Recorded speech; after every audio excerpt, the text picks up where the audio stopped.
Hare Rama, Rama Rama, Hare Hare.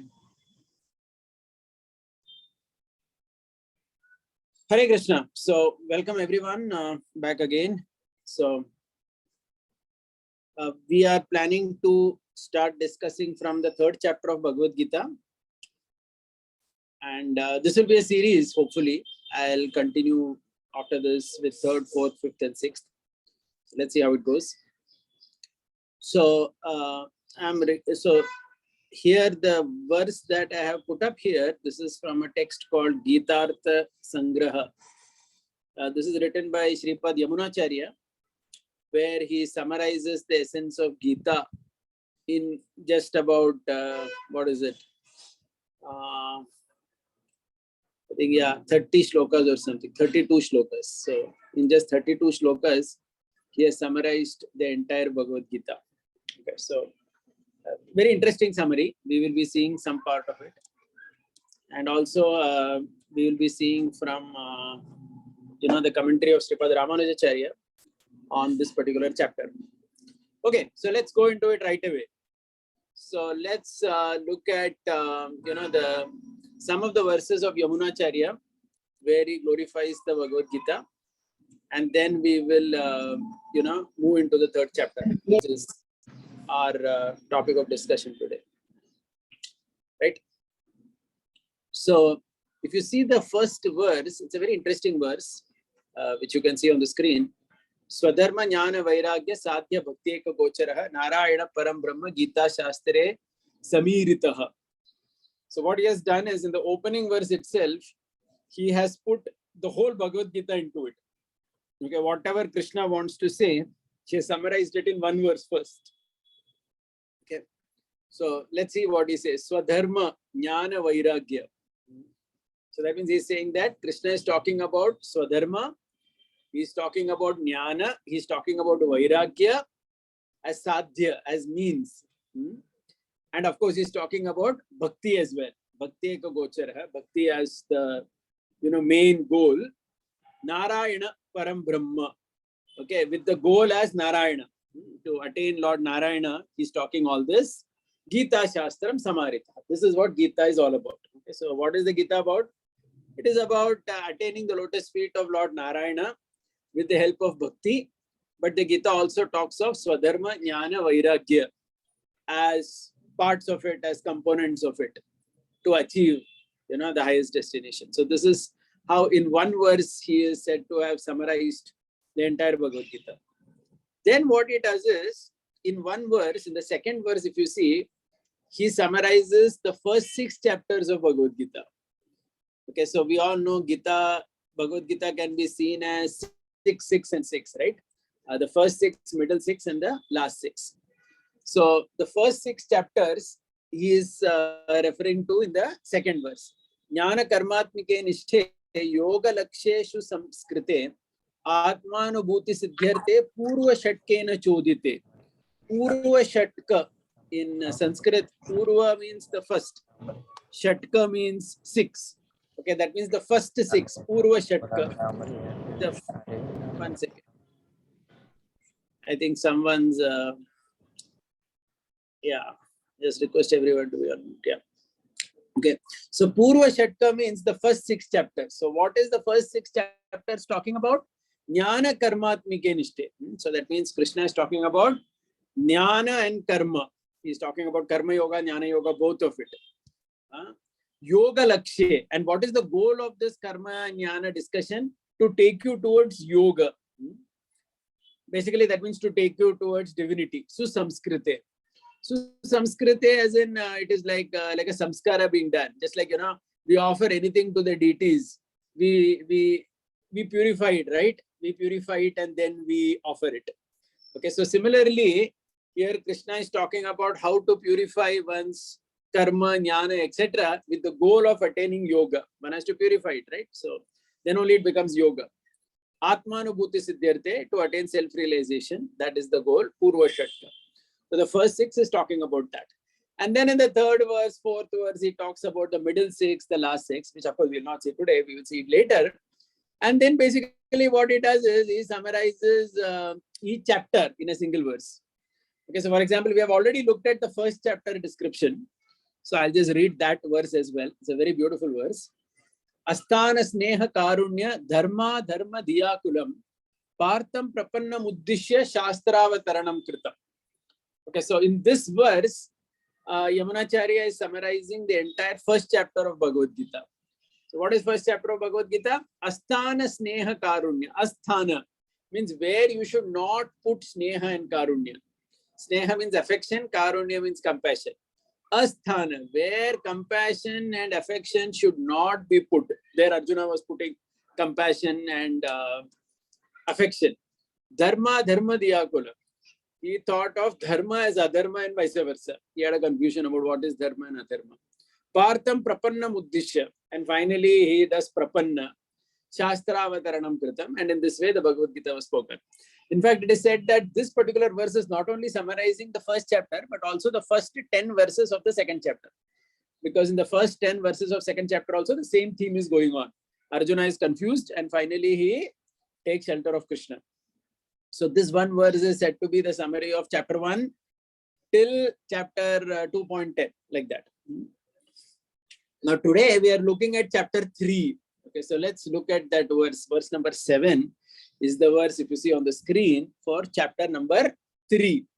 Okay, let's see what he is saying in this particular verse. Okay, so very interesting verse. So see, one beauty of Sanskrit language is you can condense a lot of information in a text, right? It's like you can code so much of content into something very small. This is all what we like, right? Today in technology, we like to, condense everything in something very miniature and keep it like that. So that's the beauty of Sanskrit, where you can do that. And, Acharyas have been always excelling at that. Like Krishna's Kaviraj Goswami says in Chaitanya Charitamrita, there is a very famous verse where he says, eloquence is essential truths spoken concisely. So essential truths, whatever is essence, has to be spoken concisely in a limited fashion. And that is considered eloquence. Not that you need to speak too many things. So that's something that you see here in action. So let's appreciate the Sanskrit and the scholarship here. And also, let's appreciate how the whole chapter has been condensed in one verse. So look at that verse 7. Asatya lokarakshaye gunesh varopya kartritam sarveshware va nyasyokta tritiye karma karyata. Tritiye means third chapter. Okay, so what are the contents of the third chapter? Karma karyata. How one should do one's karma is what Krishna is speaking about. Basically, karma yoga. And what are the goals of karma yoga? What are the attributes of karma yoga? 3 attributes he has said in this verse. Asatya. First is asatya. Asatya means we all know nishkama karma yoga, right? That means asatya. It's another word which indicates without asakti, without attachment to anything other than moksha or attaining the lotus feet of the Lord. Without any other desire, one should do. Asatya. Lokarakshaye. Lokarakshaye is what we will see in Bhagavad Gita 3rd chapter referred to as Lokasangraha. Krishna speaks about that, right? Between 3.20, 3.23.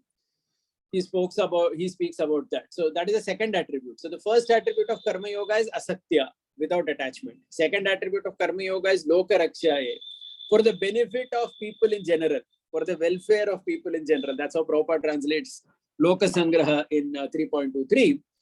So Lokasangraha is the same as Lokarakshaye, which Yamunacharya is speaking here. Gunesh Varopya.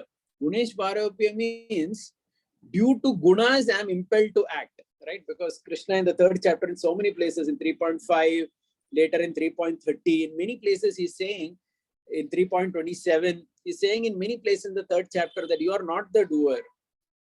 It is actually the moods that are acting. So Gunesh Varopya, it is due to the moods that I'm impelled to do certain actions. So I need to be aware of that, right? That due to my moods, I am in a particular body, I have a particular inclination, and hence I have a particular assigned karma, which I'm supposed to do. And what am I supposed to do after all this? Sarveshware. Ishware means everything has to be done samarpan to Ishwara. So that is what we see in 3rd chapter also in 3.9 Bhagavad Gita, Yajnarthat karmado anyatra lokoyam karma bandhana and all that. Ishwareva nyasyokta. That means All this karma is supposed to be done as an offering to the divine, as an offering to the supreme. And this is third chapter of Bhagavad Gita. So if you see the beauty of this verse, you will actually see carefully that the whole chapter, third chapter, has been summarized in one verse. Because this is all what third chapter is, right? Krishna is speaking about. So let's read the verse again. Asatya lokarakshaye guneshvaropya kartritam sarveshwareva nyasyukta tritiye karma karyata. Tritiye, third chapter, talking about karma karyata. Karma, how should it be done? Asakta, without attachment. Lokarakshaye, for the benefit of people in general. Guneshvaropya, because I'm under the influence of moods. Sarveshwareva Nisyukta, as an offering to the Supreme, without, not for me. Everything is to be done for the pleasure of the Lord.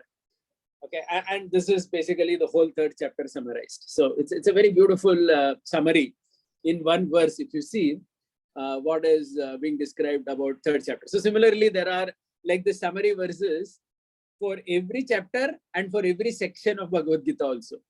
And in this way, Ramanuacarya, in just 32 verses, he has put the whole Bhagavad Gita in 32 verses. So it's like his very condensed, I don't want to call it a commentary, but more like a synopsis of the 700 verse Bhagavad Gita in just 32 verses.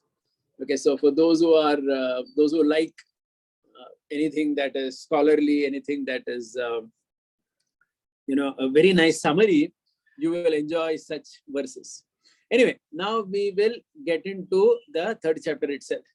Okay, so obviously I'm referring to Sripad Ramanuacarya's commentary, which I have been learning from a teacher.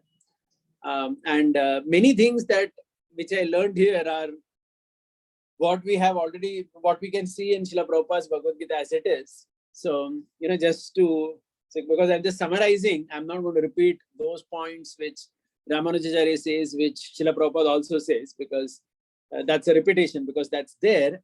I'm going to focus only on those points which perhaps may not be here. Because as we know, Srila Prabhupada, when he wrote his Bhagavad Gita, he referred to so many Bhagavad Gitas, right? And it is obviously not possible to get, to write all commentaries in his own commentary. So he would have obviously, there were some things that he would have written from some commentaries which he studied.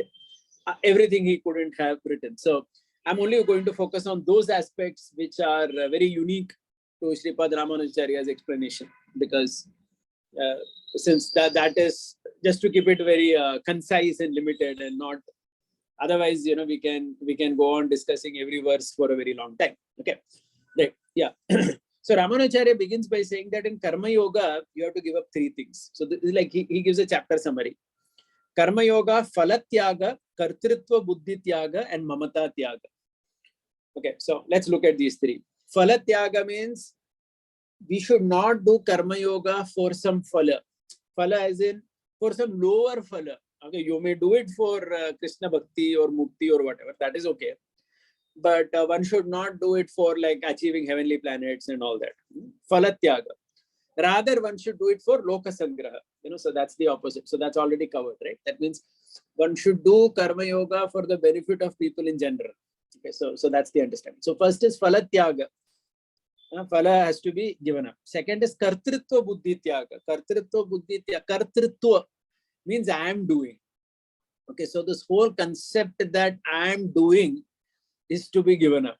So that means it's something, that means consciously one has to come to the level where one thinks that at one level it is just the body that is doing, which is again what Krishna is saying in the Gita. It is the modes that are making you do things, right? I may be taking care of my children, I may be earning money, I may be doing a yajna, whatever I'm doing. By the way, Ramanujarya, when he talks of Karma Yoga, he mentions Karma Yoga mainly in the context of Varnashrama. That means according to your Varna and Ashrama, you will have certain karma to do. Okay, according to your ashram, grihastha ashram, you'll have certain karma to do towards your family members, etc.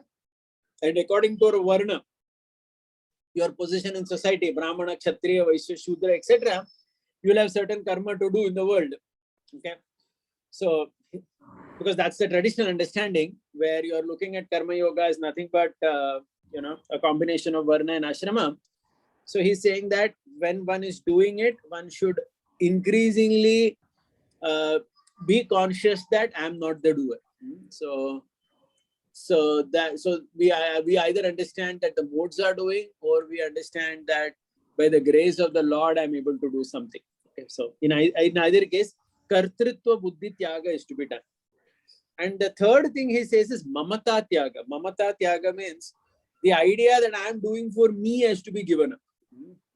Rather, I am doing it as a sacrifice for the Supreme. Okay, so he says that, Ramanuacarya says that Karma Yoga means what he says, what basically Krishna is asking Arjuna and all of us to do through this particular chapter of Karma Yoga is do everything that, you know, an ordinary person in the world who's in Varnashram may do. Okay, so he gives an example, just like Putra Kamishti Yajna. Okay, so traditionally when people did not have a child, they would do something called Putra Kamishti Yajna to get a child.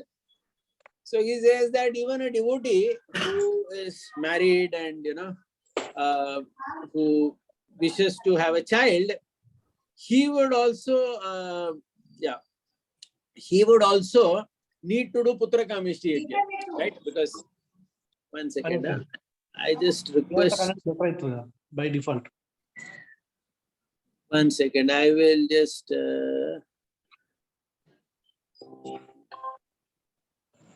What's happening is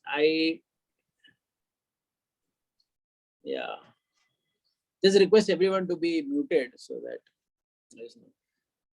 I intentionally left it like that in the settings so that later during questions people can ask, etc. But thanks. Yeah, so mamata tyaga means this is for me. That means you know, I'm doing for my. So he says that as a grihastha, you want a child, so you will do the action for the child, and you may also do a yajna for the child. So for that, yajna gives the example of Putra Kamishti Yajna. Somebody may do a yajna, or somebody may do some treatment or whatever to get a child.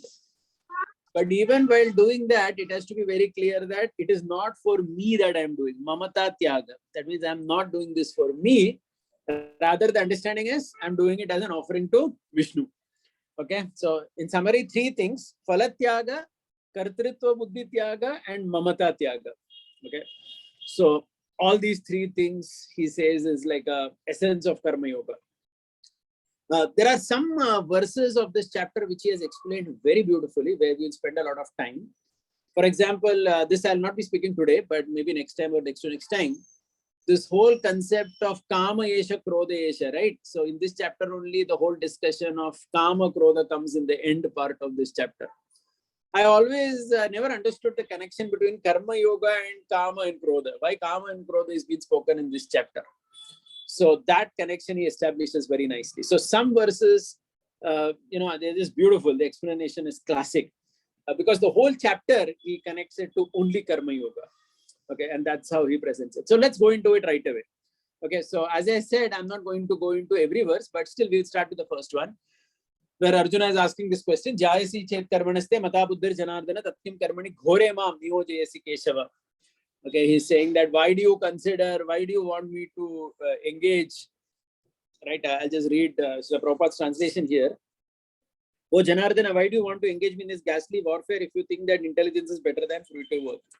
Okay.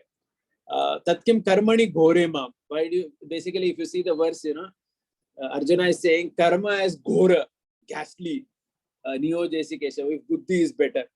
Okay, so this again, this again Prabhupada says, also this Ramanuacarya said the same point. Perhaps most acharyas make the same point, that when Krishna said in second chapter, Durena Hyavaram Karma, Buddhi Yoga Dhananjaya, that is the time Arjuna developed this misunderstanding. Arjuna thought that Durena Hyavaram Karma means I have to keep away karma very far away. Okay, but he says Buddhi Yoga, Ramanuacarya defines Buddhi Yoga as nothing but Karma Yoga along with understanding. That means Karma plus Jnana is called as Buddhi Yoga by him. Okay, so Buddhi Yoga doesn't mean exclusively Jnana, the path of Jnana, but rather it means Karma Yoga along with the understanding of Atma Tattva. So this is why in the second chapter, Krishna had spoken so much about Atma Tattva. Because one is supposed to do Karma Yoga along with the right understanding. And when one does that, it becomes Buddhi Yoga. Okay, so basically Krishna always gave a very integrated presentation and never said that one thing has to be given up. In fact, throughout the Bhagavad Gita, Krishna never says Karma Yoga has to be given up. Okay, so Ramanuacarya says that Arjuna thought, since Jnana Yoga seems higher than Karma Yoga, why do Karma Yoga in the first place? So just like we give the example of ladder, right? So in a ladder, if Karma Yoga is first step and Jnana Yoga is second step, and if Jnana Yoga is, superior, as in, at least in the stages of the ladder to Karma Yoga, and the goal is to go up, and this Karma Yoga is so difficult and so complicated, why put one's foot only in Karma Yoga? Directly, why don't we jump to Jnana Yoga? So this is Arjuna's question. And if you see, this is a question of so many people actually. So many people have the same question. I remember during, I've given this example maybe sometime before, but I'll do it nevertheless. When many years I used to give a class along with Radhesham Prabhu to the boys, where they had to choose the ashram. It was called as BTG to BORG. So the whole point was, this was for college students we used to give, where, they had to decide whether to take a brahmachari ashram or grihastha ashram. And inevitably, the questions of most of the boys would be that, oh, this marriage is so difficult. This is such a problematic thing. If the goal is anyway to reach high, then why put one's foot only on this? Why not directly go ahead? Of course, in that context, the boys wouldn't ask about Jnana Yoga, but they would imagine bypassing karma, jnana, everything and directly going to Bhakti Yoga only, as in with that particular understanding. Okay, I always struggled at that time to give a right explanation to them and try to motivate them, because it seems to everybody that this karma is very ghora. It is very difficult to do all this, karma yoga. So it's like so messy, literally. Okay, so people always had this question. But if you see the Bhagavad Gita very clearly, Krishna is never saying to give up one thing to go to the next. Krishna is only adding. Okay, so that means Krishna is speaking about Karma Yoga. Then when he's speaking about Jnana, he's speaking about Jnana integrated in Karma Yoga as Buddhi Yoga. And then with that Buddhi Yoga, one becomes a Bhakta and still continues the Karma Yoga and everything. Okay, so this is how Krishna has presented Bhagavad Gita, at least. In Bhagavad Gita, Krishna has never asked anybody to give up Karma Yoga at any point of time, even in the end. Okay, so this is something that's very important to understand, which common people misunderstand, Arjuna misunderstood, and just like the boys in the session that we used to give, they would misunderstand why to do this at all. They would think, and that's exactly what Arjuna is asking. Vyamishreneva vakyena. This is seeming very contradictory. It's seeming very confusing. Just tell me one thing to do. Should I cultivate knowledge or should I cultivate work? Okay, now the interesting thing is, which again I'm making a top viewpoint before going inside the verses, is that there is indeed a process of pure Jnana Yoga. But interestingly, Krishna has never recommended that in the Bhagavad Gita. Okay, so pure Jnana Yoga means where one completely desists from acting in the world. So something like Shukadeva Goswami, you can say, or like the four Kumaras, you could say, they were Jnana Yoga, right? Perfect. I mean, they were not doing anything for the body. They were not even dressing themselves. Correct? They did not even do that much karma to bother to dress themselves. So there have been such ascetics in the world who have taken to pure Jnana Yoga, 100% Jnana Yoga without Karma Yoga. But Krishna is not speaking of that here. Krishna is saying in the third verse, if you look at the third verse, Lokesmin dvida nishta pura prokta mayanaga jnana yogena sankhyanam karma yogena yogina. Krishna is saying there are these two ways. He's saying there are these two ways. One by only Jnana Yoga and one by Karma Yoga. But then from the fourth verse onwards, he's only emphasizing Karma Yoga. Because for the vast majority of the world, which is, how many Shukadeva Goswamis and four Kumaras are going to be there? For almost everybody, Without karma yoga, one cannot progress only. And that's what Krishna is saying. Na karmana manarambam naishkarmyam purushnosmute nacha sanyasana deva siddhim samadhi gacchati. Everyone cannot do jnana yoga directly. Okay, siddhi word is used. Siddhim samadhi gacchati. Ramanuacarya says siddhi word is being used to show that if one gives up karma yoga prematurely, he doesn't reach jnana yoga. Okay, you cannot just easily bypass that. Why? Because nahi kasya kshanamapi, even for a second, you cannot desist from not doing anything. Karyate hyavashak karma sarva prakriti jair gunaihi. The three modes of nature are going to force you to act in certain ways. Hence, prematurely, nobody can jump to jnana yoga. Okay, since almost everybody is under the control of the modes of material nature. So that is how Krishna is presenting. And please remember that throughout Bhagavad Gita, he has never contradicted this opinion. Now, this is again very important to understand. That Krishna is only building up the concept, but he is not establishing one thing and then demolishing it and presenting another thing. No, right? So this concept stands till the end, right? And then he's saying karmanya, what is that? Karmendriyani sanyamya. Then he's saying the pitfall of not doing it. Karmendriyani sanyamya naaste manasasmaran indriyarthan vimudatma mityachara saustate. Mityachara means a false practice. That means he's saying that if you do not do karma yoga and you try to jump directly to jnana yoga, you basically become a vimudhatma. Vimudhatma means you have not come to the platform of self-realization. So mityachari, you become a false practitioner. You try to pretend to do jnana yoga, but actually you're not there. You're simply not there. So, please don't even try that. That's what he's saying. Then he's saying, Yastvindriyani manasa niyam yarabate arjuna karmendriya karma yogam asakta savishishyate. So this verse is comparing, right? Asakta means, so now onwards, Krishna is bringing this word asakta. I remember in our QA group also, we had this discussion. Where is nishkama karma yoga? This word nishkama mentioned in Bhagavad Gita. Right. So the word nishkama may not be present directly, but there are all these words, right? Asakta. Asakta means what? Without attachment. And that is what Ramanuacarya also says. Asakta lokarakshaye. Asakta means without attachment, you have to do whatever you are doing. Okay. So this far is straight. But now onwards, we will go into the verses and spend more time.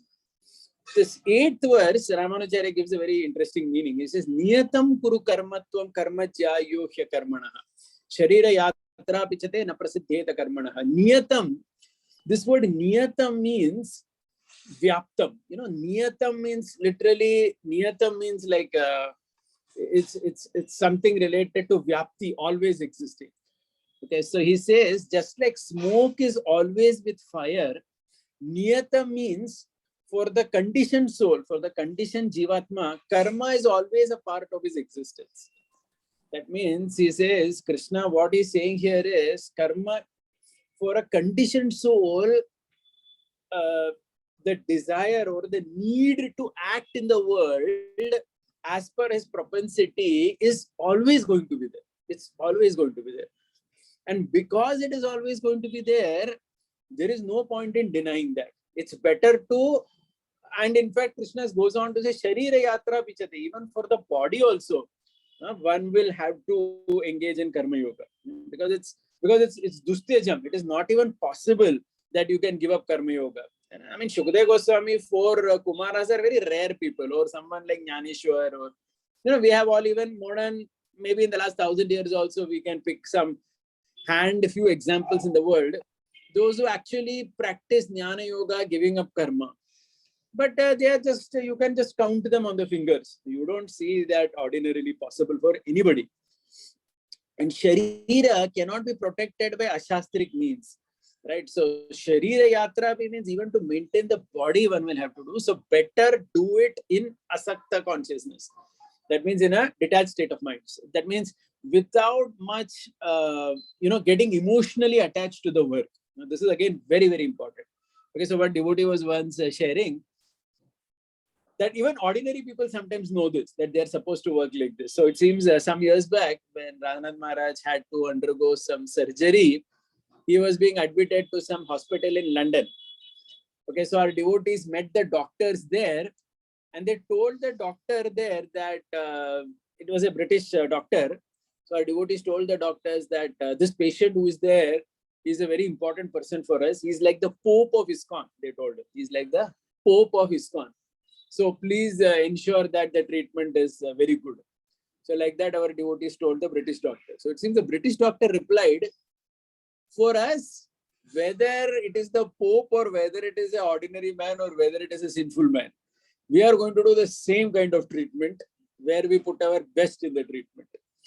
Okay, because we are not going to get so attached that, oh, this is a Pope, so I have to put more effort in curing him. And this is an ordinary person, so I can be a little careless with him. We cannot do that. So the doctor, the British doctor told this, it seems. So in a way, it was very interesting because it really indicates the mood of the third chapter of the Bhagavad Gita, where you do it with full effort, but at the same time with a level of detachment from the result, right? So you don't know what's going to happen, but that doesn't mean that you have not put your 100% in it. Okay, so Sharira Yatra Pichate na Prasiddhyeta Karmana. So one has to do it, he says, right? So the more interesting word here is Niyatam. Okay, and then onwards, basically in the next 10 verses, what Krishna is doing is he's explaining the process of Karma Yoga. Okay, so now we will go into that. So one aspect of Karma Yoga. So if you remember, I told you one aspect of Karma Yoga is Mamata Tyagam. Mamata Tyagam means this is not for me.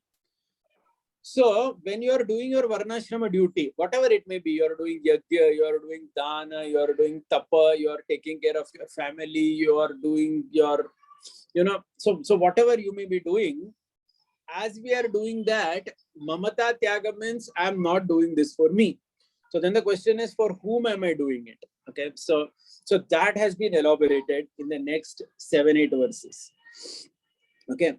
So yajnartat karmano nyatra. So I am doing it as a sacrifice, okay, to Vishnu. Why? Because if it is not a sacrifice, then mukta sangha samachara. Mukta sangha yajnartat karmano nyatra lokoyam karma bandhana tadartam karma kaunteya mukta sangha samachara. That means mukta sangha means I am going to get bound. Okay, so Krishna is addressing this because Arjuna had the fear of being bound, right? Arjuna's main fear in executing Karma Yoga was he was thinking that I am going to be bound by the reactions of whatever I'm doing.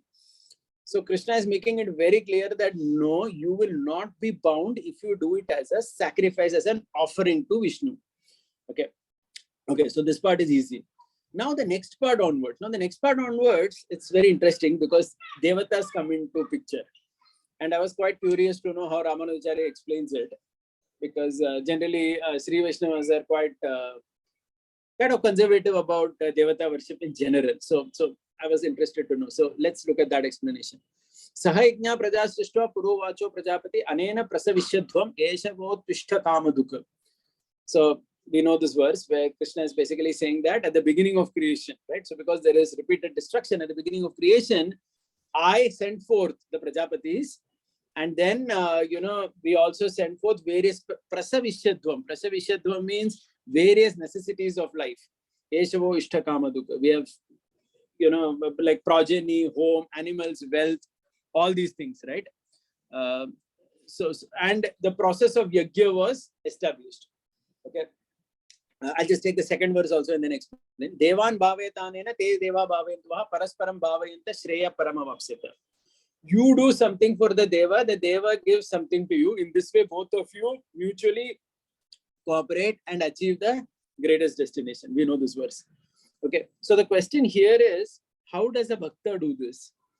Okay, so he says here that a bhakta, he will, even if he has to do something for a devata, the understanding is that there is the Paramatma in the heart of the devata to whom I am doing this. Okay, so because it could be likely that there is a particular yajna to be done, and in that yajna there is some ahuti to Indra, to various devatas.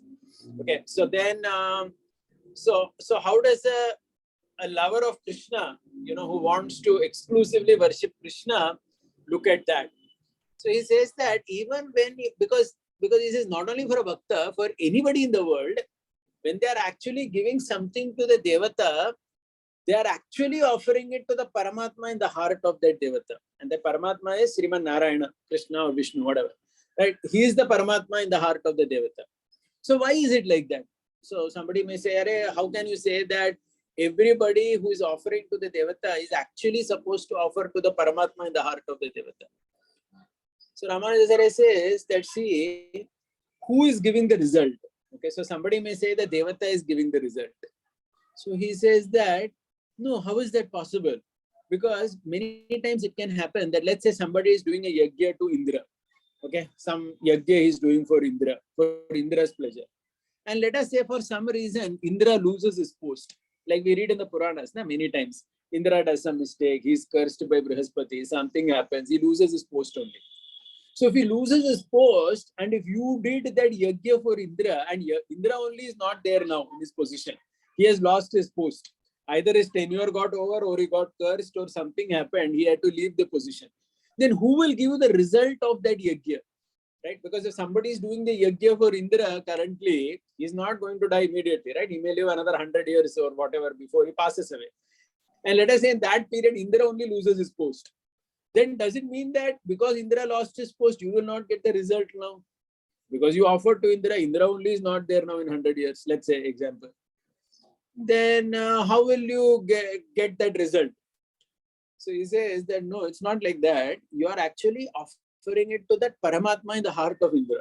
So even if that current Indra loses his post due to any reason, he loses his post due to his mistake, his whatever, he got cursed, or his tenure ended, or anything it may be, but the Lord who is there knows that you have done this for Indra, and hence you will get it. So he says, thus, actually, everything, all sacrifices are being done to the Paramatma only in the heart of the Devatas. Just that some people know it, some people don't know it. So just like no Ganesh festival is coming. So some people know that we are offering it actually to the Paramatma in the heart of Ganesh. Some may not know that we are offering. Some may think that we are offering it to Ganesh only. But be that it may be. Because ultimately the Gita encourages everyone to do everything with full consciousness of knowledge also. Okay. So in this way, he says, actually everything is given by the Supreme Lord only. All these benefits are given by him only. Okay. And then now onwards, the explanation, if you see, it's there are some words that he takes from the, because again, Sanskrit language is so rich. So let's look at the 12th verse. I'll just tell you what I'm saying. Ishtan bhogan hi vo deva dasyante yajna bhavitaha tair dattan apradayebhyo yo bhunte stene yevasaha. So he says, the first thing he says is Ishtan bhogan. So whatever you desire, all that is given by the devatas. So first a question is being raised. How is he saying that all that is desired is given? Isn't Gita supposed to be a mukti shastra?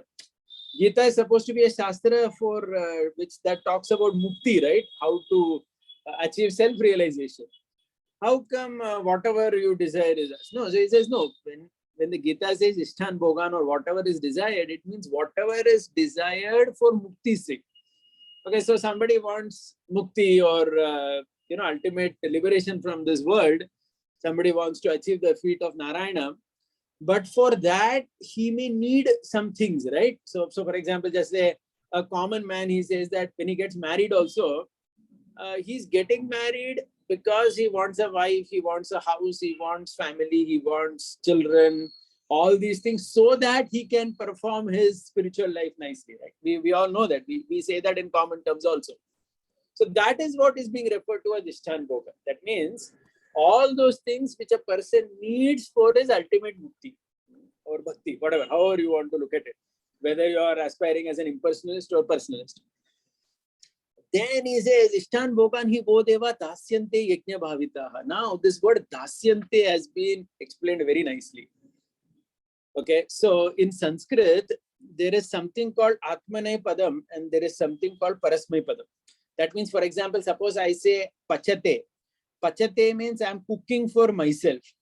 Suppose if I say Pachanti, Pachanti means I'm cooking for other people. I hope you understood, right? So one is called Atmane Padam and one is called Parasmay Padam. This Atmane Padam, Parasme Padam comes even in Chaitanya Mahaprabhu's one discussion as Nimai Pandit with his Guru Ishwarapuri, right, in Chaitanya Bhagavat. Anyway, I'm not going to that story now. But so some words are used as Atmane Padam and some are used as Parasme Padam. Like I said, Pachati means for myself, Atmane Padam. Pachanti, Pachate means for myself. Pachanti means I'm cooking for others. So now here what has happened is Krishna uses the word Dasyante. Dasyante is an Atmane Padam. That means the Devatas are giving you something for themselves. Please try to understand this verse. Ishtan Bogan hi wo deva. The devas can either mean the ordinary devatas or at the highest level it can mean the Supreme Lord. Dasyante, that means the devatas are giving you something, but for whom are they giving? They are giving for themselves. You understood? Dasyante means they have given it to you, but they have not given it to you completely only for you to enjoy. They have given it to you so that you can offer it back to them. That is the meaning. So the beauty of the Sanskrit is from that word itself, you can capture the purpose, the intent of Devatas giving something. Okay.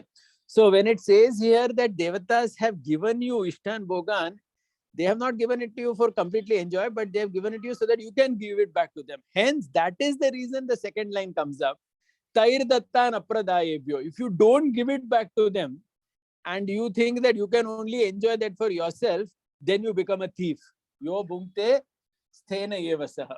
Okay, so I thought this is a very wonderful explanation of this verse. So the idea is that we do yajna for the Lord. The Lord gives us various benefits, but the Lord has given us those benefits so that we can offer it back to Him. Okay, so it's something like this. You have to first of all, so suppose let us say you're doing a Putra Kameshti Yajna. Okay, you're doing a Garbhadan Samskar. That's a Yajna. You do the Yajna and then the Lord gives you a child. Dasyante, He gives you. But why does He give you the child? So that you can offer that child again back to Him. Okay, as in, in His service like that. So similarly with everything, with wealth, with prosperity, you do a Yajna, you do your prescribed duty also nicely, you get wealth by the grace of the Lord, and that wealth again has to be offered back to Him, at least as in a portion of it. Okay, so that the whole thing becomes like a prasad. Okay, without which one becomes a thief. So the beauty here is the words, the language, the Sanskrit, which makes it very clear why something is happening. Okay, and then Krishna goes on to talk about this famous verse, Yajna Shishtasana Santo Muchante Sarva Kilpishe Bhujyate De Togam Papa E Pachanti Atma Karana. Okay, that means so that's like if you just take everything and don't give it back to them, then if you don't offer it, then you become contaminated by sin. So this applies not only to food, but it applies to everything. But primarily here it's talking about food. The 14th, 15th, 16th verses are extremely well explained by Sripad Ramanuacarya. Maybe this will be the last part of our discussion today. Here he says Krishna is talking about a chakra. Now what is the chakra? Pay attention. The first part of the chakra is Annad Bhavanti Bhutani. Annad Bhavanti Bhutani means he says that living entity, Jiva, is sustained by Anna. Bhutani here means the Jiva. The Jiva who is stuck in a body. He's sustained. How is he sustained? He's sustained because of Anna. Because he gets Anna, he's sustained. Correct? Otherwise, he will not be sustained. Now, from where does Anna come? Okay. Parjanyad Anna Sambhava. Anna comes from, grains come from rains. Okay. Very good. Now, from where does rain come? Yajnad Bhavati Parjanyo. Okay. Rain comes due to yajna, because rain is also a benefit given by the devatas, like as we saw in the previous verse. So how will a benefit be given? Only when you do yajna, benefit is given. Now, from where is yajna coming? Yajna karma samudbhavaha. Yajna comes when you stick to karma yoga. That means sticking to karma yoga is the basic yajna. Okay. Now the interesting thing, the next verse. Karma comes from where? That means, see, yajna comes from karma yoga. karma itself comes from where? So he says, karma brahmodbhavam vidhi. Here Ramanuacarya translates Brahma as body. So just like we all know, na, Brahma can be Atma, Brahma can be Bhagavan, Brahma can be body also. So he says, karma brahmodbhavam vidhi. That means you are able to do karma due to body and resources. Okay, so simple thing, right? How can somebody do karma yoga? You can do karma yoga when you have a good body and you have resources. Resources can be wealth, it can be facility, and the basic facility is the human body. Okay, so here he is translating Brahma as the human body and the facilities that come along with it. Because it is only with the human body and the facilities that come along with it that one can do karma. Okay, then the question is, from where does the body come? Okay, so he says, Brahmakshara samudbhavam. The body or Brahma, in this context, Brahma is body. Brahma comes from Akshara. Akshara means what? Akshara is infallible. Okay, so here Akshara is being referred to here as the Atma. See, because from where is the body coming? The body is coming due to the soul only, na? That means due to the soul only one is getting a body. Okay. Tasmat sarvagatam Brahma. Therefore, there is yajna which is prescribed. There is so this is the cycle. So I hope everybody understood the cycle. I'll just repeat it again. So the cycle begins with, how is the soul nourished in this body? Soul is nourished in this body due to grain. Grain comes from rain. When do the devatas give rain? When you do yajna. How is yajna done? Yajna is done using resources like body, wealth, and so on. How does one get these resources? Okay, one gets these resources or this body due to the jiva's activity. Akshara samudbhavam. That means Brahma Akshara samudbhavam means because how do you get a body and resources? When there is a jiva who in the previous life has done some good activities, only then he will get body and resources, correct? Okay, so you see the whole cycle. It started with saying that the jiva stuck in the body needs grain. Grain needs rain. Rain needs yajna. Yajna needs karma. Karma comes from Brahma, which is body, and body you get by Atma only. I mean, Atma only gives you the body. So there is a cycle. Okay, and that is why Krishna says Nityam Yajna Pratishthitam. That is why Tasmat Sarvagatam Brahma. That means everywhere there are bodies, and all these people need to engage in Karma Yoga. Tasmat Sarvagatam Brahma. Everywhere there are bodies, and everybody needs to engage in Karma Yoga. And this chakra, so this is the chakra which Krishna is speaking in 3.16. Okay, 3.16 is saying, Evam Pravartitam Chakram. This chakra, what is chakra means? Goal, right? So if you remember in 14 and 15, we started from Atma and we came back to Atma only. Correct? Atma needs grain. Grain needs rain. Rain needs yajna. Yajna needs body. Body needs a suitable Atma who has done some karma to have got that body. And then what does Atma need? Again, it needs, at least Jiva, it needs a grain. It's a food in this world to sustain. Okay, so this chakra is there, Krishna is saying, Evam pravartitam chakram nanu vartayati hayaha aghayur indriya ramo. So somebody is only doing sense gratification and not engaging in karma yoga. Okay, now Karma Yoga till now, please remember, Krishna has defined till now Karma Yoga as doing something with asakti and offering it to the Supreme, offering it to the Devas. That is how he has described Karma Yoga till now. And if one doesn't do that, Krishna says he's just wasting his life. And then we are now ending. I'll just take the last two verses and end because this whole series gets over at verse number 19. So I'll continue till 19, but now the description is quite brief. So in 17, Krishna is very briefly saying who can do, who need not do Karma Yoga. There is only one person who need not do Karma Yoga. Who is that person? Yes, to Atma Riti Revasyat Atma Triptascha Manavaha. Atman Yevacha Santushta Tasya Karyam Na Vidyate. One who is self-satisfied. That means one, I gave you examples already, right? Like Shukdev Goswami, the four Kumaras, etc. One who is self-satisfied. For that person, there is no work to be done because he has nothing to do. Neva tasya kritenartho na kritene kaschana nachasya sarve bhuteshu kaschid artha vyapashrayah. Such a person has no papa, no need to do yajna. Such a person, even he does not have to take prasada of the Lord, literally, because he doesn't have Annat Bhavanti Bhutani doesn't apply to him. Because he's not surviving on grain, he's surviving on some other spiritual energy only. So he doesn't depend on anything. Okay. But so such a person, even sometimes if he takes prasad, he may do it out of joy, out of pleasure. He may just do something for the body. But he is not bound at all. Such a person is free from, exempt from karma yoga. Krishna has already said that. But Krishna concludes this section, again a beautiful verse, the 19th verse, which is a summary of the first part of the 3rd chapter of Bhagavad Gita. Tasmat asakta satatam. Again, please remember, Krishna is saying asakta. Asakta lokarakshaye. We started from that, we are ending with asakta. Karyam karma samachara. Krishna is saying, do your karma with anasakta. That means don't asakto hyacharan karma. Without attachment, please do it. Paramapnoti purushaha. And you will attain the highest destination. So please remember, this also is emphasized by Ramanuacarya, where he says that Krishna has made the system of karma yoga also like this, that only by karma yoga also one can achieve paramapnoti purushaha. That means the highest perfection is available from karma yoga also.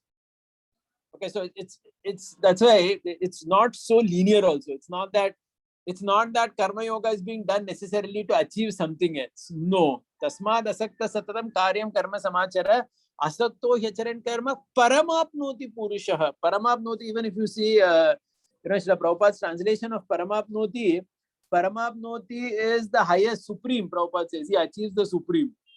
Okay, so this is the power of karma yoga. Okay, so I'm just concluding by saying that is why in India, this you will see this also, that even ordinary people who do karma yoga, in this spirit, unfortunately, many people may not do it consciously as a sacrifice to Vishnu, but at least there are many people who do it in a detached way, their duty.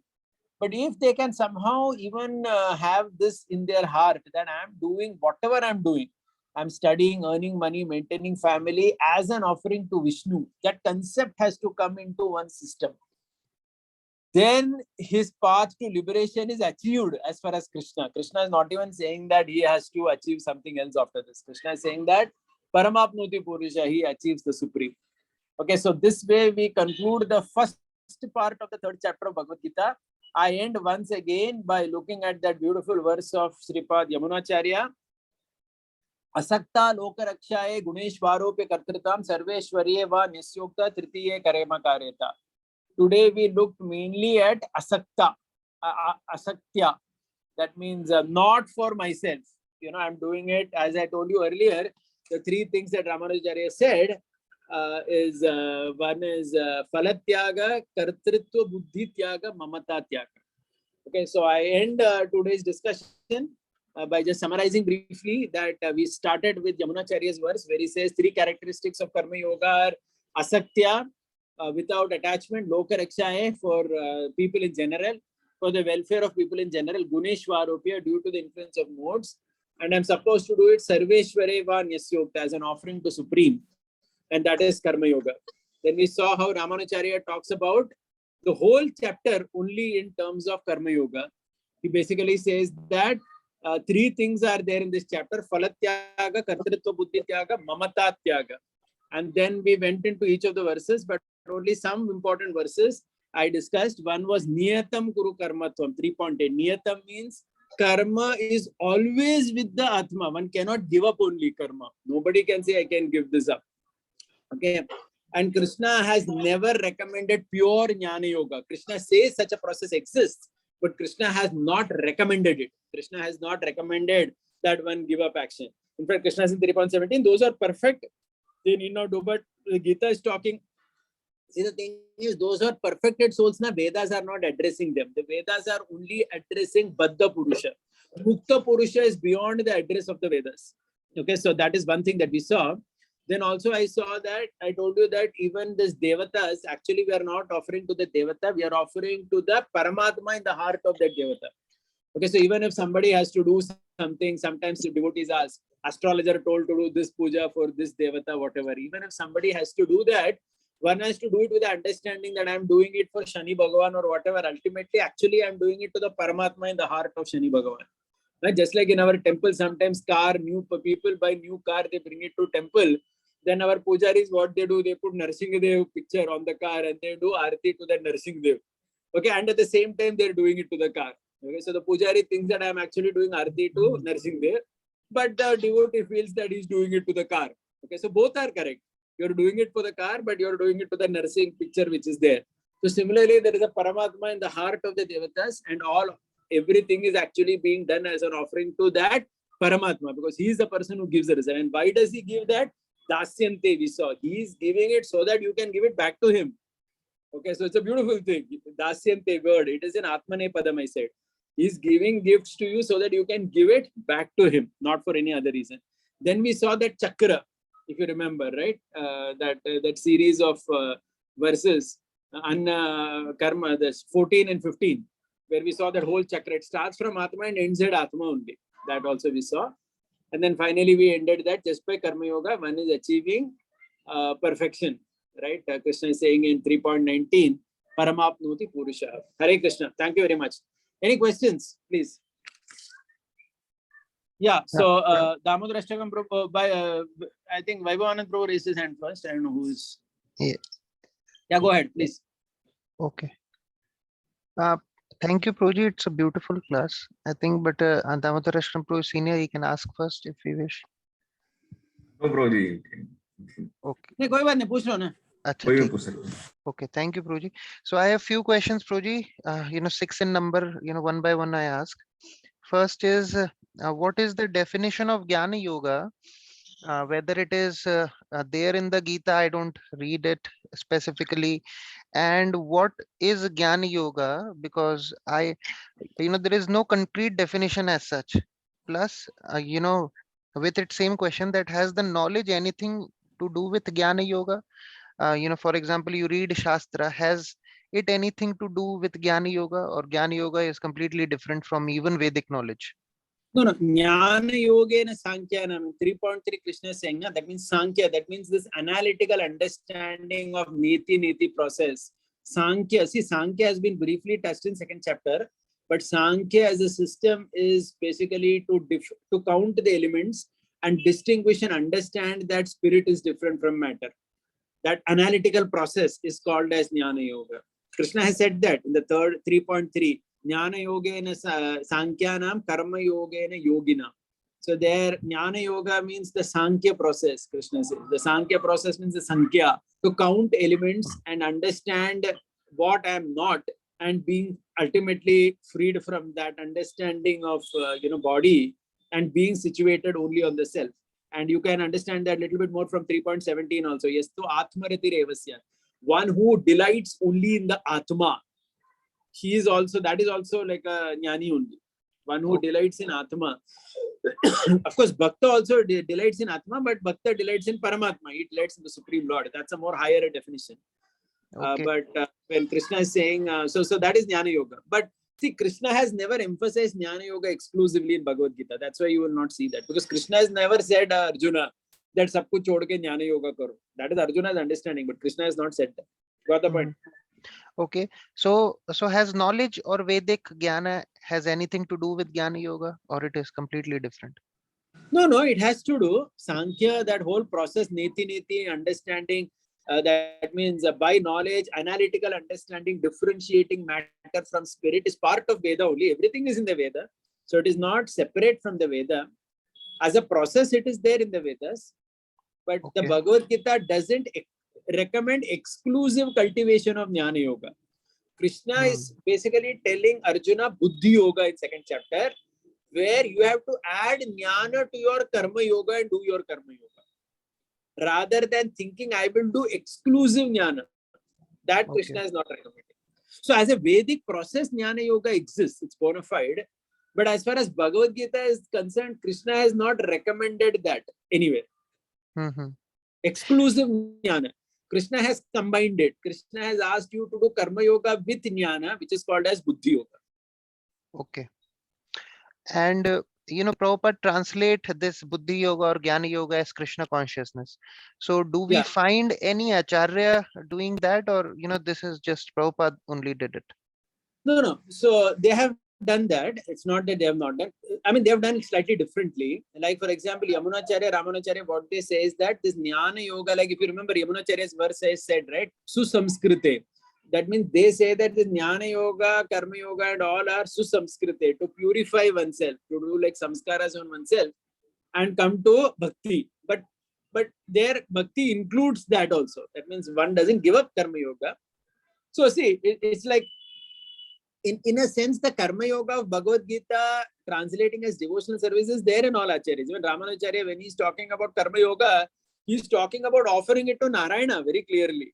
He's not saying that you can offer it to Devatas. He's saying even if you are offering it to Devata, understand that it is the Paramatma in the heart of the Devata that you are offering. So you are offering it to Narayana only, whatever you are doing in your Manasa, Deho, Geho, like we say, na? So they are also, what shall I say, describing Karma Yoga in a mixed way only. As in, so this whole understanding, so that segregation is not maybe important or in that sense. Technically, this is all Karma Yoga only. But if you start offering it to Krishna or Paramatma, then it becomes Bhakti only, right? So then that definitions overlap. Okay. And then, Prabhuji, you were talking about Varnashram system like Putra Kameshti Yagya. Somebody like pure devotee, I think we should consider, Dashrath as pure devotee of Lord Ram. So, he also has to do Putra Kameshti Yagya, and he had to, beget Lord Ram. So, is it he's also dependent on the, material laws and material nature, even to beget Lord Ram? I mean, Lord Ram would not have appeared without Putra Kameshti Yagya. See, one thing is the Lord, when he comes to this world, he wants to ensure systems are followed, right? The Lord is beyond all those systems. He could have come without that also. But then he generally comes through the system. In fact, you'll be very surprised to know this Ramayana and many other scriptures also, when they talk about the Lord's coming, they will not only talk about the payasa or the fruit. I mean, in many places, it also says that after that remnants were received, it was given to the wife and there was union between the husband and wife. And then only the birth happened. So in a sense, they're very real about the world. And there is nothing wrong about it. Now, if you ask, can the Lord come without that process? He can. But why should he? When he comes to this world, he comes just like a normal person, as if like a normal, right? Because, because when he comes as a Manushya in the form of a human being, he tries to follow all the systems of the world. Otherwise, people will think that this is just some magic happening over here. All this doesn't apply in our life. So nobody will take anything seriously. Okay. Just last two questions. That Prabhupada calls Brahma, you were talking about the cycle. Yeah. No, Prabhupada ji writes that it is Vedas. And then, Akshara Prabhupada writes as Param Brahma. Yes. Or Supreme Lord. So, how do you see that various acharyas give, to the same word, various definitions? And so one is forced to think which definition is objectively correct, because objective truth cannot be two. Yes. No, see, that's why, two things. One is Sanskrit language has this potency to encode multiple definitions in it. See, there is one famous conversation, I think, between Chaitanya Mahaprabhu and Gadadhar Pandit, where he says that every verse, I think Sarvam Bhattacharya, where he says every verse in the Bhagavatam can be explained in 100 ways. Objectivity is not, see, as long as these different meanings are all right from Rasa perspective, Tattva perspective, there is no contradiction between them. That's all fine. Now, why take only Ramanuacarya and Srila Prabhupada? If you take sometimes Vishwanath Chakravarti and Baldev Vidyaposhan, their definitions are different. Their guru and disciple. Okay. So it's not, so first of all, you have to understand that Sanskrit language, unlike any other language, has that context sensitivity embedded in it, where it can encode multiple meanings in the same line. And if those meanings are all in line with Siddhanta, where is the problem? Okay. So whether you see Srila Prabhupada's meaning of that verse which I quoted or Ramanujarya's meaning that I said here, both are in line with Siddhanta. It's fine. And Prabhupada also in many other places has translated Brahma as body. You know that, right? Yeah, true. This whole idea of Brahma as body, it's not that only Ramanujarya has translated. Prabhupada has also translated in Bhagavatam and all. You will see places where Brahma is called as body. Yeah. And mainly it is in line with Siddhanta. So everybody explains like that. So that's perfect. Okay, just the Because last that's question. Yeah. That you were mentioning about worship of the car and something like that. Prabhupada quotes this as Ugra Karma, like building roads, having big buildings and all these things. Do we think that Krishna has anything to do with bestowing a car to us, rather than it's just a matter of our karmic actions or reactions that we get a particular type of a car or particular type of a home in our life? And I don't think, Prabhuji, Krishna has anything to do with such, in the modern world, such big buildings, or he's not helping us to build those things. I don't think so, Prabhuji. Okay, see, there are two things.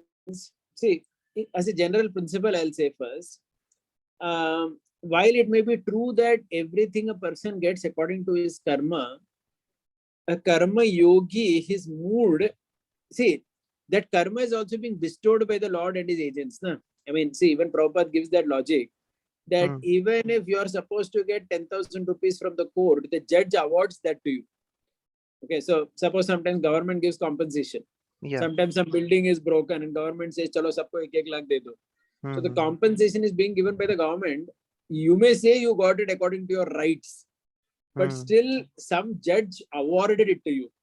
Okay, so the idea is even if it is coming according to my karma, it is awarded to me by the devatas, Paramatma, and so on.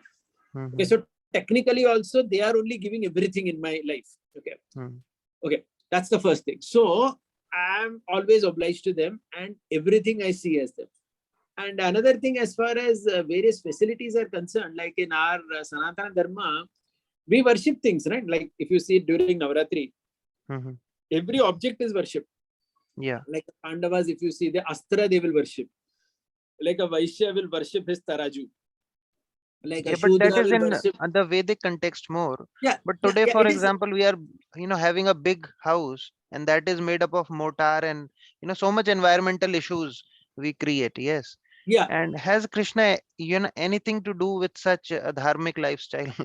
I agree. Krishna has not recommended adharmic, unenvironment friendly lifestyle or whatever. But the thing is, since we are currently in this particular kshetra, and this kshetra becomes our Brahma, try to understand. See, from the Bhagavad Gita context, Brahma, Ramanuacarya has translated here in that verse Brahma as body and facilities. That means he's not saying Brahma is only body, mind you. Body, your money, your house, everything is Brahma. Because he's saying with that Brahma only you're going to yajna, na? That yajna you're doing to Vishnu, in which platform are you doing? Okay, you may not like the cement and concrete that you're sitting in Delhi, but in that cement house only you're sitting and doing yajna, right? You're chanting or japa in that house only. You're doing dana, tappa, you're taking care of your parents, grandparents, your children, everything you're doing in that. So while it may be true that unfortunately due to the global situation, all these things are made up of Ugra Karma items, but again to completely disassociate. So we do puja of the house also, na? That means like we do a Griha Shanti. Even though it is concrete ka ghar, we will do Vastu Puja, we will do everything. So because see, whatever you say, at the end of the day, that is the Brahma I'm sitting in. It may be, that Brahma may be faulty in terms of its environmental impact, but to completely disassociate it with the Lord is not possible because otherwise how will I function? I mean, if I cancel that completely from the Lord, then I don't exist only, na? Then how will I do my yajna? So if you see the context of the verses that we're discussing, it's very much connected. Okay. Thank you, Prabhuji. Haribol. Yeah. Damodar Ashtakam Prabhu, please go ahead. Thank you very much, Guruji, for another wonderful class. Like two things which we never heard. This Annad Bhavanti also extends to the next verse. That was a very wonderful thing. And also the point that a conditioned soul will always have a karma attached to him as long as his condition like smoke is with the fire. Guruji, listening to this discussion, it appears to us that we are thinking about a bhakti yoga only one way or other. Like, what is the difference? Like, if we are trying to see that at the end we are offering it to the Lord, isn't it? So, what is the difference between what is spoken in the next chapters about bhakti and this karma yoga? Yeah, there is a difference. See, the difference is here the focus is on your action. See, here the focus is on the karma. See, the offering to the Vishnu is there, but otherwise that karma which you are doing, that you are doing according to your nature only, na? According, like Arjuna has to do the karma of a Kshatriya. In pure bhakti yoga, that doesn't exist. Correct? I mean, that focus is not there so much, na? That is not the main theme that you should fight. No, Arjuna has to fight. Why? Because he's a Kshatriya. Okay, somebody may be a Brahmin, somebody may be a Vaishya, somebody may have some activity to do. So this is, see, from the result perspective, it becomes bhakti because you're offering it. But from the action-centric perspective, it is karma yoga only, na? Because the focus is to do the task. The focus of the whole chapter till now is that only. Krishna only in one verse he said that somebody is yastu atmariti revasya. If you are taking pleasure in the self, then you need not do karma. But otherwise, everybody has to do karma, and the karma has to be done according to your moods. That means according to your varnashrama situation, you'll have to do that. So that is why it is karma yoga. Are you getting it? And also it is karma yoga, listen, because the Bhagavad Gita has kept it general. So one may even offer it to the devatas and it can be karma yoga. Then for that person, it is not bhakti, na? No, Ramanuacarya has given that understanding that, okay, you have to understand there is Paramatma in the heart, you are offering to that Paramatma. But suppose if somebody does not have that understanding, like Ganesh festival is coming, somebody may do something only for the sake of Ganesh, then he is doing pure karma yoga only, right? I mean, technically that is not bhakti yoga also. Or somebody may do it as an offering to the impersonal Brahman. Then he is also a karma yogi only, na? Because he is not bhakta technically. So this chapter is talking about karma yoga only. Okay, you can make that karma into bhakti by offering it to Vishnu always. But otherwise it is karma yoga only. Na? The focus is work. The focus is your situation. Like we hear no yoga ladder and all those concepts are there. Further, like Krishna gives, if you cannot do this, you do this. So in there also the same thing comes, or it's a different? Yeah, no. When we come to that and talk, but Krishna has that. That is different. That is not yoga ladder. That Krishna is talking about Raga Noga Bhakti, Vaidhi Bhakti, 12.8, 9, 10, 11. But Krishna has never said that you can give up karma yoga and come to bhakti yoga purely. That like that there is nothing. I mean, the yoga ladder that we understand also in our classes, which we speak, the challenge there is to understand that even at the level of bhakti yoga, karma yoga is continuing, at least from Bhagavad Gita perspective. The last point is like after understanding that demigods explanation we hear, like what do we change in our lives? Is it required anything to be changed, like what we are doing, or how do we see its application? Like means the question is what should we do towards the demigods? Like, is there anything specific which we have to do, or like in the previous next verses also we hear that avidhi purvakam and all those things also? Yeah. So routinely nothing. I mean, we continue to do what we are doing by and large. But the point is, sometimes you may, now let's say, I mean, it may not be relevant to you because your family is a different situation. I know many devotees, for example, who in their family, they have to have Ganpati in their house during Ganesh festival. No, next week is Ganesh festival. No? So many devotees are there. Aajkal Ganpati bitate wo log ghar mein. So such a person, what will he do? If he's a devotee also. Let's say, now I'm with my parents. Actually, I'm in Barsana currently with my parents. And on Ganesh Chaturthi day, we do have a Ganesh installation at home. My parents are there, so there is a puja in the morning. Right? So with the family, many times such things will be there. Na?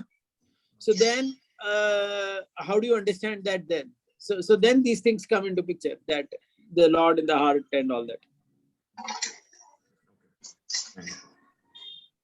Correct, no?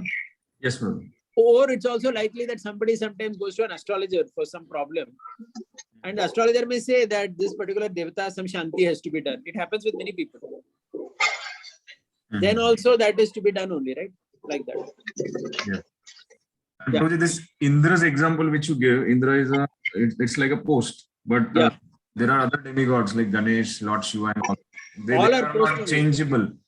Yeah, all are post. Ganesh is also post. Okay, means somebody else occupies it. Yes, the current Ganesh is the elephant-headed devata. Okay. Every time it is not like that. Okay. Yeah. Thank you very much. Haribo. Okay, last question, Nitin Prabhu, go ahead. Yes. Hare Krishna, Prabhuji. Thank you for the wonderful class. Am I audible? Yeah, very well. Yes, Prabhuji. Prabhuji, the 3 points you have told. One is that fal tyag, that is simple, means the detachment from the results, no? Yes. Then the second point, kartavya buddhi tyag and mamatva tyag. So I think both the things are related actually. No? Mamatva tyag, I am doing, and kartavya buddhi means I am the doer. No. It is slightly different. Kartavya buddhi tyaga means I am not the doer. Mamata tyag means this is not for me. This is not for me. मेरे लिए नहीं कर रहा हूं मैं. For example, I am doing it for loka sangraha. I am doing it for the welfare of the people in general. I am doing it as an offering to Vishnu. मेरे लिए नहीं करना. और दूसरा कर्तव्य बुद्धि त्याग means I am not the doer only. That means I am not the cause of my intelligence. I am not the person, right? Like Arjuna says na in the Bhagavatam, Tadve Danush Taisava Sayarato Hayarte. So that very famous verses there in the, I think, 16th chapter of the first canto, where he says the same Danush, same arrow, but now it's all gone because I was never the doer. As long as Krishna was there, I was able to do something, but now he's gone. Then it's all over now. I can't do anything. That means I am not the doer is another concept, and this is not for me is another thing. We will elaborate this next time. This will come next time. Okay, and these all the three things are related with that shloka of the Asakti that you have referred, na? Asakti, Yeah, that Asakta Loka Rakshaye Gunesh, this thing. I'll connect it more next time. We will elaborate it. We have not completed the chapter. It will take 2-3 sessions for third chapter. that Asakti, that points we are not attached to the result, and that Yes. for the Lok Sangrah will be for that People in general. Mamatva Tyag, and we are bound by the modes of nature is the third point, no? Yeah. Okay, Prabhuji, thank you. Haribol. Yeah. Yes, Prabhu. In the chat, there you My question is in the chat. How Yamunacharya explained the concept that you are not the doer? Can we conclude we are not the doer when we are actually part of the doer? Prabhuji, I'll take this next time because this elaborately comes in the final part of the third chapter, 3.30, 31. We have not discussed those verses. In the summary verse it came, but now when we go into the third chapter, it will come. It will come next time. Don't worry. Yeah? Haribol. Okay. Yeah. Shrimad Bhagavad Gita की जय, श्रील प्रभुपाद की जय, श्रीपाद रामानुजाचार्य की जय, गौर भक्त वृंद की जय, निताय गौर प्रेमानंदे, हरे हरे बोल।